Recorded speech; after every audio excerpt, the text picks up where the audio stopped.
Œuvre de Maria Valtorta, tome 3, chapitre 68, intitulé À Bethléem, Marie évoque la naissance de Jésus.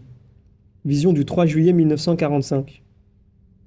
Après avoir quitté Béthanie au premier sourire de l'aurore, Jésus prend la route de Bethléem avec sa mère, Marie, femme d'Alphée, et Marie Salomé, suivie des apôtres et précédée de l'enfant, qui trouve un motif de joie dans tout ce qu'il voit. Les papillons qui s'éveillent, les oiseaux qui chantent ou becquettent sur le sentier, les fleurs que font resplendir les diamants de la rosée, l'apparition d'un troupeau avec quantité d'agnelets bêlants. Après avoir passé le torrent qui coule au sud de Béthanie, tout écumeux et riant au milieu des roches, la troupe se dirige vers Bethléem entre deux rangées de collines, toutes vertes d'oliviers et de vignes avec de petits champs que dorent les moissons arrivées à maturation. La vallée est fraîche et la route assez praticable. Simon-Pierre s'avance pour rejoindre le groupe de Jésus et demande: Allons-nous d'ici à Bethléem? Jean dit que la dernière fois, vous aviez pris un autre chemin. C'est vrai, répond Jésus, mais c'était parce que nous venions de Jérusalem. D'ici c'est plus court. Au tombeau de Rachel, que les femmes veulent voir, nous nous séparerons comme vous l'avez décidé il y a un moment. Nous nous retrouverons ensuite à Bethcourt, où ma mère désire faire halte. Oui, c'est ce que nous avons dit, mais ce serait beau d'y être tous, ta mère spécialement, car enfin, la reine de Bethléem et de la grotte, c'est elle, et elle sait tout parfaitement, entendu de sa bouche. Ce serait différent. Voilà. Jésus sourit en regardant Simon qui insinue doucement son désir. Quelle grotte, père? Demande Marziam. La grotte où est né Jésus. Oh, c'est beau! J'y vais moi aussi. Ce serait vraiment beau, interviennent Marie, femme d'Alphée, et Salomé. Très beau. Ce serait revenir en arrière, à l'époque où le monde t'ignorait. C'est vrai, mais ne te haïssez pas encore. Ce serait retrouver l'amour des simples qui ne surent que croire et aimer avec humilité et foi. Ce serait déposer ce fardeau d'amertume qui me perce sur le cœur depuis que je te sens ainsi haï. Le déposer là dans ta crèche. Elle doit encore avoir gardé la douceur de ton regard, de ta respiration, de ton soupir incertain. Et tout cela me caresserait le cœur. Il est rempli d'une telle amertume. Marie parle doucement, d'une voix empreinte de désir et de tristesse. Dans ce cas, nous y allons, maman. À toi de nous conduire. Aujourd'hui, tu es la maîtresse et moi l'enfant qui y apprend. Ah, mon fils, non. Tu es toujours le maître. Non, maman. Simon-Pierre a raison. Sur la terre de Bethléem, c'est toi qui es la reine. Ce fut ton premier château. Marie, descendante de David, conduis ce petit peuple à ta demeure. Judas allait parler, mais il préfère se taire. Jésus, qui remarque son attitude et l'interprète, dit: Si l'un d'entre vous, à cause de la fatigue ou pour quelque autre raison, ne veut pas venir, qu'il poursuive librement sa route vers Bethcure. Mais tous gardent le silence.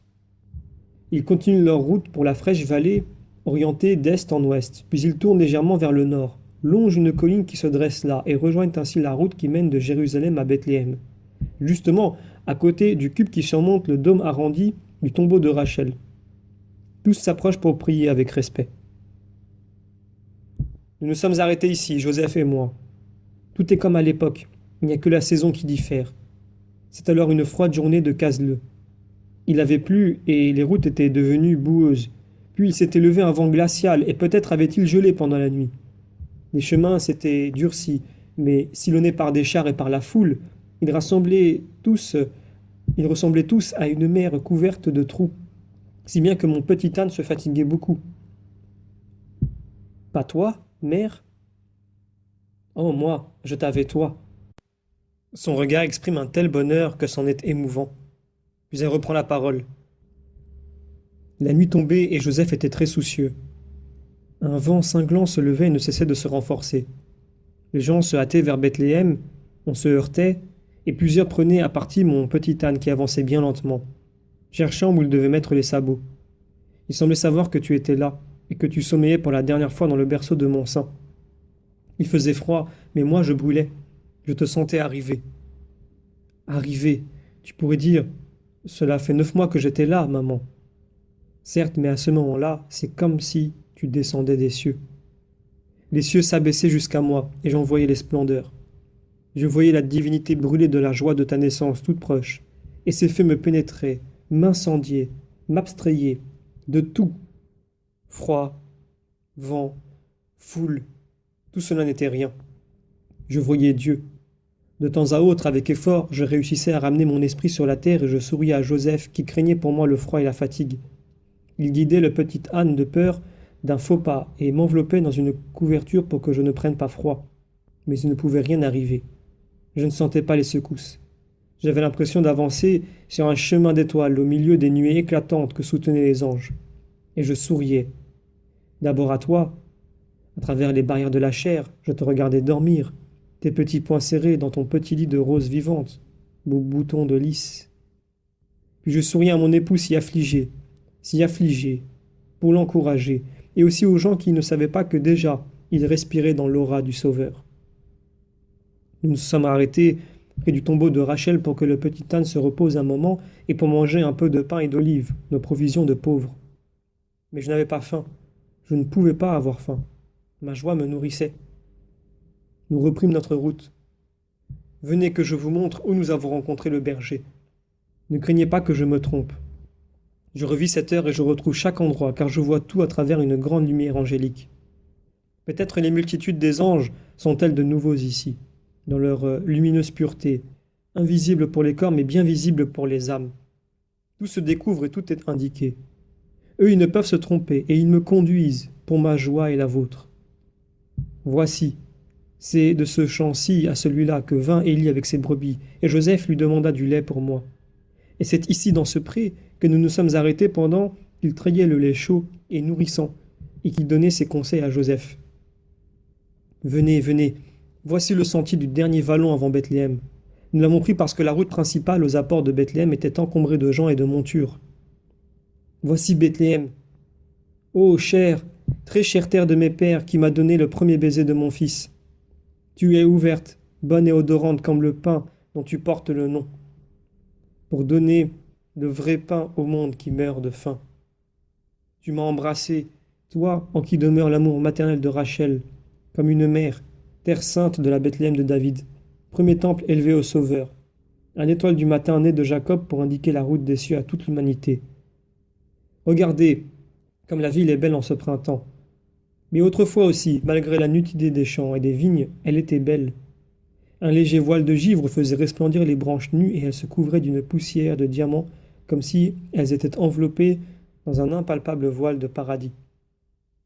La cheminée de chaque maison fumait pour le repas tout proche de la fumée. Et la fumée, s'élevant par degrés jusqu'à ce sommet, montrait la ville elle-même toute voilée. Tout était chaste, recueilli, en attente de toi, mon fils. La terre te sentait venir, et les habitants de Bethléem t'ont peut-être ressenti eux aussi, car ils ne sont pas méchants, malgré ce que vous pensez. Ils ne pouvaient pas nous abriter. Dans les maisons honnêtes et bonnes de Bethléem, s'entassaient, arrogants comme toujours, sourds et orgueilleux. Ceux qui maintenant le sont restés, eux, ils ne pouvaient te sentir. Combien de pharisiens, de sadducéens, d'hérodiens, de scribes, d'esséniens il y avait. Si leur cœur est aujourd'hui fermé, cela vient encore de leur dureté de cœur d'alors. Ce soir-là, ils ont fermé leur cœur à l'amour envers leurs pauvres sœurs. Ils sont restés dans les ténèbres, et y demeurent encore. Ils ont repoussé Dieu dès cet instant, en repoussant loin d'eux l'amour du prochain. Venez, allons à la grotte. Il est inutile d'entrer dans la ville. Les plus grands amis de mon enfant n'y sont plus. La nature, cet ami, nous suffit, avec ses pierres, sa petite rivière, son bois pour faire du feu. La nature qui a senti venir son Seigneur. Voilà, venez en sûreté. On tourne ici. Voici les ruines de la tour de David. Ah, elles me sont plus chères qu'un palais de roi. Ruines bénies, ruisseaux bénis, arbres bénis que, comme par miracle, le vent a déployé de branches en grand nombre pour que nous trouvions du bois et puissions faire du feu. Marie descend rapidement vers la grotte, franchit le ruisseau sur une planche qui sert de pont, court à l'emplacement qui se trouve devant les ruines et tombe à genoux sur le seuil de la grotte. Elle se penche et en baise le sol. Tous les autres la suivent. Ils sont émus. L'enfant, qui n'acquitte pas un instant, semble écouter une merveilleuse histoire, et ses yeux noirs boivent les paroles et les gestes de Marie sans rien en perdre, sans en perdre un seul. Marie se relève et entre en disant: Tout est resté comme autrefois, mais il faisait nuit à cette époque. Joseph fit de la lumière à mon entrée. C'est alors seulement, en descendant de l'âne, que je sentis à quel point j'étais fatigué et gelé. Un bœuf nous salua. J'allai à lui pour sentir un peu de chaleur, pour m'appuyer contre le foin. Là où je suis, Joseph étendit du foin pour me faire un lit et le sécha pour moi comme pour toi, mon fils, à la flamme allumée dans ce coin. Car par amour, cet ange qui était mon époux était bon comme un père. Nous tenant par la main, comme deux frères perdus dans l'obscurité de la nuit, nous avons mangé du pain et du fromage. Puis il alla là-bas alimenter le feu, et ôta son menton pour boucher l'ouverture. En réalité, il fit tomber un voile devant la gloire de Dieu, qui descendait des cieux. Toi, mon Jésus. Et je restais sur le foin dans la tiédeur des deux animaux, enveloppé dans mon manteau et dans la couverture de laine. Mon cher époux, en cette heure d'anxiété où j'étais seul devant le mystère de ma première maternité, toujours pleine d'inconnus pour une femme, et pour moi, dans mon unique maternité, remplie aussi du mystère qu'allait être la vision du Fils de Dieu émergeant d'une chair mortelle. Lui, Joseph, fut pour moi une mère. Il fut un ange, mon réconfort, à cette époque comme toujours. Le silence et le sommeil enveloppèrent ensuite le juste, pour qu'il ne voie pas ce qui était pour moi le baiser quotidien de Dieu. Alors après cet intermède des nécessités humaines, survinrent pour moi les flots sans mesure de l'extase arrivant de la mer paradisiaque qui me soulevait de nouveau sur des crêtes lumineuses toujours plus élevées et m'emportèrent avec eux tout en haut dans un océan de lumière, de joie, de paix, d'amour, jusqu'à que je me trouve perdu dans la mer de Dieu, du sein de Dieu. J'entendis encore une voix de la terre. Tu dors, Marie? Mais si lointaine. Un écho, un souvenir de la terre, si faible que l'âme n'en est pas touchée. Je ne sais quelle réponse j'y fis pendant que je ne cessais de m'élever dans cet abîme de feu, de béatitude infinie, d'avant-goût de Dieu. Jusqu'à lui, jusqu'à lui. Oh! Mais est-ce toi qui es né ou est-ce moi qui suis né de la splendeur trinitaire cette nuit-là? Est-ce moi qui t'ai donné ou toi qui m'as aspiré pour me donner? Je ne sais pas. Puis vint la descente, de cœur en cœur, d'astre en astre, de nuage en nuage, douce, lente, bienheureuse, tranquille, comme celle d'une fleur qu'un aigle a emmenée dans les hauteurs et qu'il a laissé tomber, et qui redescend lentement sur les ailes de l'air, embellie par une pluie de pierres précieuses, par une parcelle d'arc-en-ciel dérobée au ciel, qui se retrouve sur sa terre natale. Mon diadème, c'est toi. Toi, sur mon cœur. M'étant assise ici, après avoir adoré à genoux, je t'ai aimé. Enfin, j'ai pu t'aimer sans la barrière de la chair. Je me suis levé pour te porter à l'amour de celui qui, comme moi, était digne de t'aimer dans les premiers. Et ici, entre ces deux rustiques colonnes, je t'ai offert au Père. Et ici, tu as reposé pour la première fois sur le cœur de Joseph. Je t'ai ensuite emmailloté, et ensemble, nous avons déposé ici. Je te berçai pendant que Joseph séchait le foin à la flamme, et le tenait au chaud en le mettant sur sa poitrine. À cet endroit, nous t'adorions tous deux, penchés sur toi comme moi maintenant, pour boire ta respiration, pour voir à quel anéantissement peut conduire l'amour, pour verser les larmes que l'on verse sûrement au ciel sous l'effet de la joie inépuisable de voir Dieu. Marie est allée et venue pendant cette évocation, indiquant les endroits, haletante d'amour, une larme scintillant dans ses yeux bleus et un sourire de joie sur les lèvres. Elle se penche réellement sur son Jésus qui s'est assis sur une grosse pierre pendant cette évocation, et elle embrasse ses cheveux en pleurant et adorant comme alors. Et puis les bergers, à l'intérieur ici, pour adorer de toute leur âme pleine de bonté, accompagnés du grand soupir de la terre qui entrait avec eux et de leur odeur d'homme, de troupeaux, de foin, et au dehors, partout, il y avait des anges pour t'adorer par leur amour, par leur chant qu'aucune créature humaine ne saurait répéter, et par l'amour des cieux, par l'atmosphère des cieux qui entrait avec eux et qu'ils apportaient avec leur éclat. Ta naissance bénie. Marie s'est agenouillée auprès de son fils. Elle pleure d'émotion, la tête appuyée sur ses genoux. Pendant quelques instants, personne n'ose parler. Plus ou moins émue, les personnes présentes regardent autour d'elle comme si, au milieu des araignées et des cailloux rugueux, elle espérait voir le spectacle de la scène décrite. Marie se ressaisit et dit: Voilà, je vous ai raconté la naissance de mon fils dans son infinie simplicité et son infinie grandeur, avec mon cœur de femme, pas avec la sagesse d'un maître. Il n'y a rien d'autre, car ce fut la chose la plus grande de la terre, cachée sous les apparences les plus communes. Mais le lendemain, et ensuite, demandent plusieurs d'entre eux, dont les deux maris. Le lendemain, c'est très simple. J'étais la mère qui allaite son bébé, le lave et l'emmaillote comme le font toutes les mères. Je chauffais l'eau puisée au ruisseau sur le feu allumé au dehors, là, pour que la fumée ne fasse pas pleurer ses deux yeux bleus. Puis dans le coin le plus abrité, dans un vieux baquet, je lavais mon enfant et je lui mettais des langes frais. J'allais à la rivière laver les langes, et je les étendais au soleil. Et puis, jouant entre les joies, je lui donnais le sein et il tétait, prenait des couleurs, était heureux. Le premier jour, à l'heure la plus chaude, je suis allé m'asseoir là dehors pour bien le voir. Ici, le jour filtre sans entrée, et la lumière et la flamme donnaient un aspect étrange aux choses. Je suis sorti au soleil, et j'ai regardé le Verbe incarné. La mère a alors connu son fils et la servante de Dieu son Seigneur. Et je fus femme et adoratrice. Puis, la maison d'Anne, les journées passées auprès du berceau, ses premiers pas, ses premiers mots. Mais cela vint plus tard en son temps. En rien, rien ne fut semblable à l'heure de ta naissance. Ce n'est qu'en revenant à Dieu que je retrouvai cette plénitude. Pourtant, partir ainsi au dernier moment, quelle imprudence! Pourquoi ne pas avoir attendu? Le décret prévoyait un délai pour des cas exceptionnels comme une naissance ou une maladie. C'est ce qu'Alphée a dit, intervient Marie, femme d'Alphée. Attendre? Oh non, ce soir-là, quand Joseph m'apporta la nouvelle, toi et moi, mon fils, nous avons tressailli de joie. C'était l'appel, car c'était ici et ici seulement que tu devais naître, comme les prophètes l'avaient annoncé. Et ce décret imprévu faut comme un acte de pitié du ciel pour effacer chez Joseph jusqu'au souvenir de son soupçon. C'était celui que j'attendais, pour toi, pour lui, pour le monde juif comme pour le monde à venir, jusqu'à la fin des siècles. C'était annoncé. Et cela se produisit conformément à ce qui était annoncé.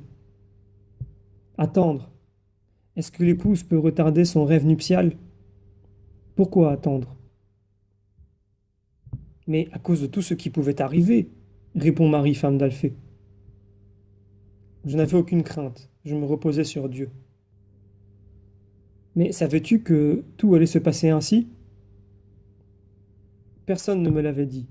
Et moi je n'y pensais pas du tout, au point que, pour rassurer Joseph, je l'ai laissé penser, et vous aussi, qu'il y avait encore du temps avant la naissance.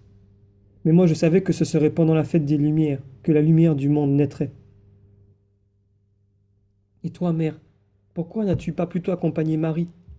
Et pourquoi mon père n'y a-t-il pas pensé? Vous auriez dû venir ici, vous aussi. Pourquoi ne sommes-nous pas tous venus? Demande sévèrement Jude. Ton père avait décidé de venir après les enseignes, et il l'a dit à son frère, mais Joseph n'a pas voulu attendre. Mais toi, du moins, insiste Jude, ne lui fais pas de reproches. C'est d'un commun accord que nous avons trouvé juste de laisser tomber un voile sur le mystère de cette naissance. Mais avec ces signes, Joseph savait-il qu'elle allait survenir? Si toi tu l'ignorais, pouvait-il le savoir lui? Nous ne savions rien, sauf qu'il devait naître. Et alors ce fut la sagesse divine qui nous conduisit ainsi, comme c'était juste. La naissance de Jésus, sa présence dans le monde, devait apparaître privée de tout aspect étonnant, qui aurait excité Satan. Et vous voyez que l'animosité actuelle de Bethléem à l'égard du Messie est une conséquence de la première manifestation du Christ. La haine du démon utilisa cette révélation pour faire répandre le sang, et par le sang répandu, répandre la haine. Es-tu content, Simon-Pierre? Tu ne dis rien et c'est à peine si tu respires. Tellement content, à tel point qu'il me semble être hors du monde, dans un lieu encore plus saint que si j'étais au-delà du vélarium du temple.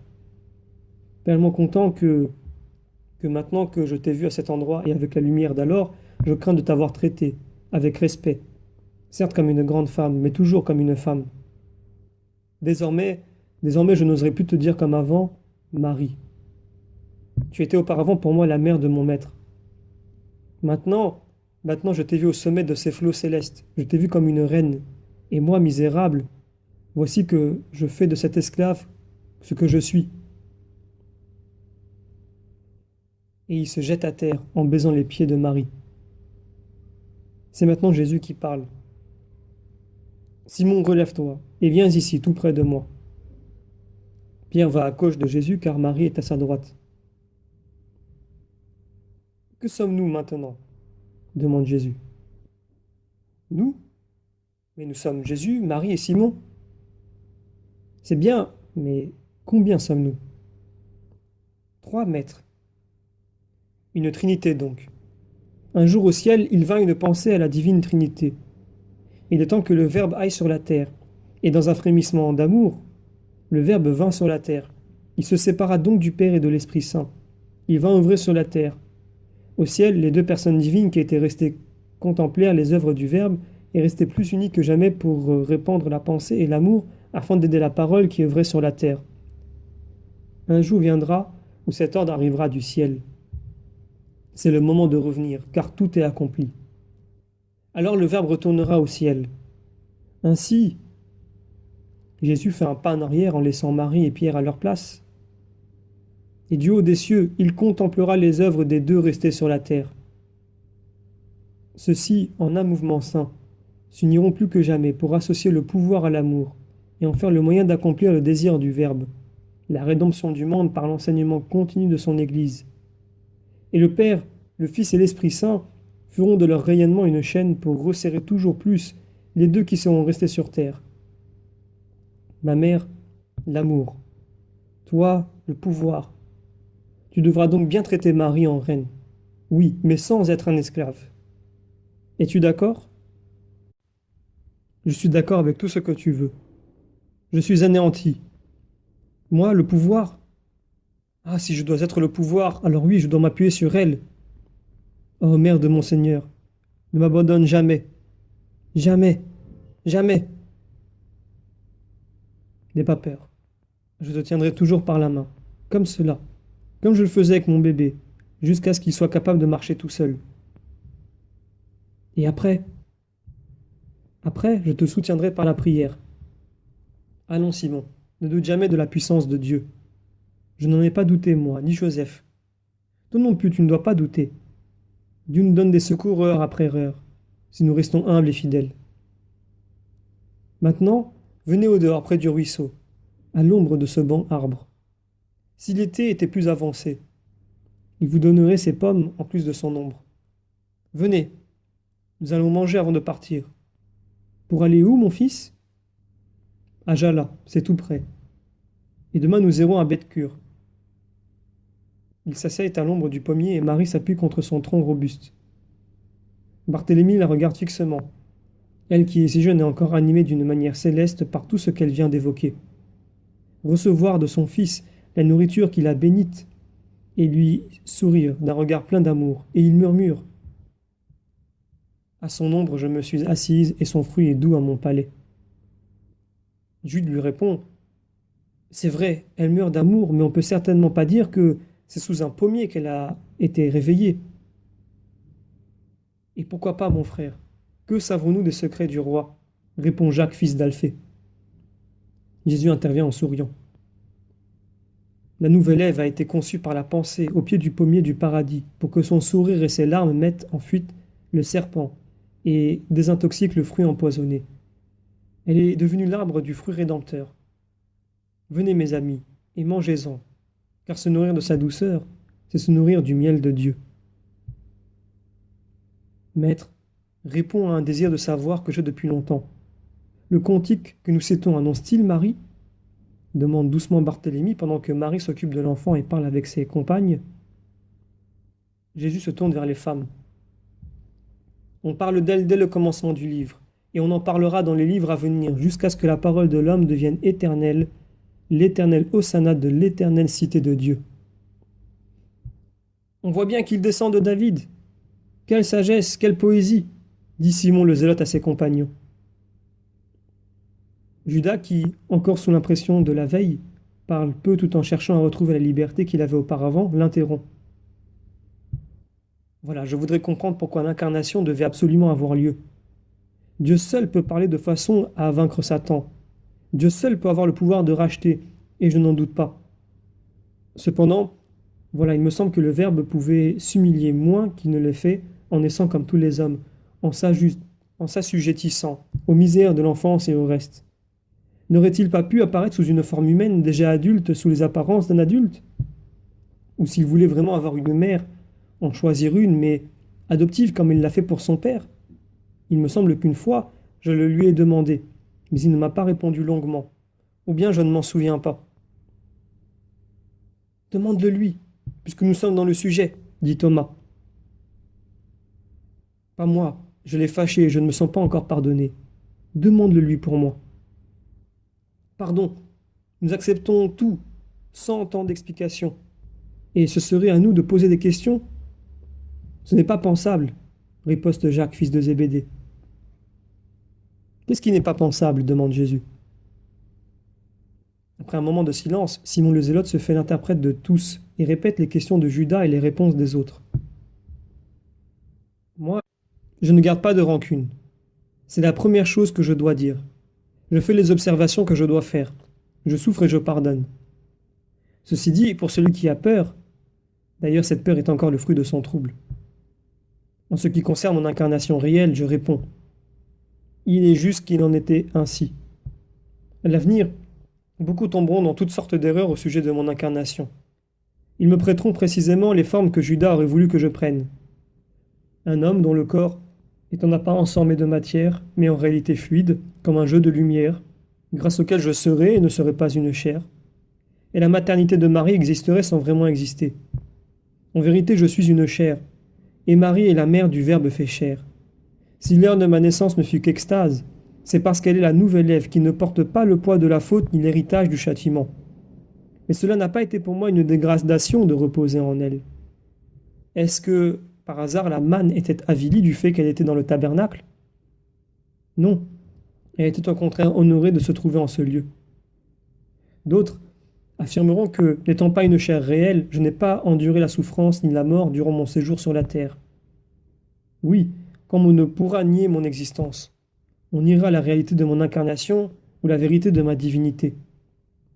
Nous, en vérité, je suis éternellement un avec le Père, et je suis uni à Dieu en tant que chair, car l'amour peut avoir rejoint ce qui ne peut être rejoint dans sa perfection en se revêtant de chair pour sauver la chair. C'est ma vie entière qui répond à toutes ces erreurs, elle qui donne son sang depuis ma naissance jusqu'à ma mort et qui s'est assujettie à tout ce qu'elle partage avec l'homme, à l'exception du péché. Oui, je suis né de Marie, et cela pour votre bien. Vous ne savez pas à quel point la justice s'adoucit à partir du moment où elle a la femme comme collaboratrice. Es-tu satisfait, Judas? Oui, maître. Fais en sorte que toi aussi tu me satisfasses. Judas baisse la tête de confusion. Peut-être est-il réellement touché par tant de bonté. La halte se prolonge sous l'ombre fraîche du pommier. Certains dorment, d'autres somnolent, mais Marie se lève et retourne dans la grotte, et Jésus la suit.